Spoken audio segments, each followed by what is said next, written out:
விவசாயிகளுடைய கடன் என்பது நீங்க திட்டமிட்டே திமுக காரங்களும் அதிமுக கடன் வாங்கி வச்சிருந்தாங்க. அது யாருக்குமே தெரியாது. விவசாயிகளை விவசாயத்தையும் பார்க்குறேன். ஆனால் திட்டமிட்டே வாங்கின திமுக காரனை எத்தனை பேர்த்த காட்ட எங்க ஊர்லேயே காட்ட முடியும்?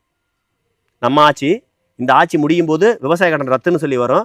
ஆகவே இப்பவே கடன் வாங்கி வச்சுக்கன்னு சொல்லிட்டு ஒரு திமுக கூடாரம் கூட்டுறவு சங்கங்களை கடன் வாங்குறாங்க. நீங்களும் நானும் போய் கேட்டாக்க கூட்டுறவு சங்கங்கள் கடன் கிடைக்காது. நீங்க இப்போ என் தோட்டத்தில் உட்காந்துருங்க, விவசாயம் நடக்குதா இல்லையா? எனக்கு இதுக்கு பக்கத்தில் இந்த பக்கம் தோட்டம் இருக்குது, எங்கள் பூர்வீக தோட்டங்கள் இருக்குது, என்னுடைய தோட்டங்களே பக்கத்தில் இருக்குது. எனக்கு போய் விவசாய கடன் கேட்டு பாருங்க, கூட்டுறவு சொசைட்டியில் கொடுக்க மாட்டாங்க. விவசாய கடன் இல்லை, நீங்கள் போய் கேட்டு பாருங்க. நான் விவசாயி தான், என் பேரில் நிலங்கள் இருக்குது, என் மனைவி பேரில் நிலங்கள் இருக்குது, அஃபிடவிட்லேயே கொடுத்துருக்கேன். நான் விவசாயம் பார்த்துட்டு இருக்கேன், பூர்வீக சொத்துக்கள் இருக்குது, எல்லாமே விவசாயம் பார்த்துட்டு இருக்கேன். எல்லாமே கஷ்டமே.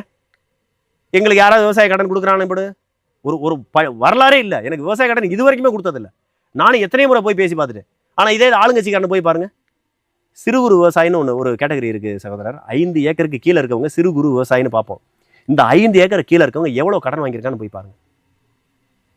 அதில் நான் என்ன சொல்கிறேன், கடன் வாங்கினவங்களையே திமுக காரவங்க எத்தனை பேர், அந்த கட்சியில் பொறுப்பில் இருக்கவங்க எத்தனை பேர், திமுக கரை வெட்டி கட்டிட்டு திமுகவோட கட்சி நிகழ்வுக்கு தினசரி போவேன் இல்லை, முழு நேர அரசியல்வாதியாக இருப்பார். அதில் எவ்வளோ பேர் விவசாய கடன் வாங்கியிருக்கான்னு போய் பாருங்க.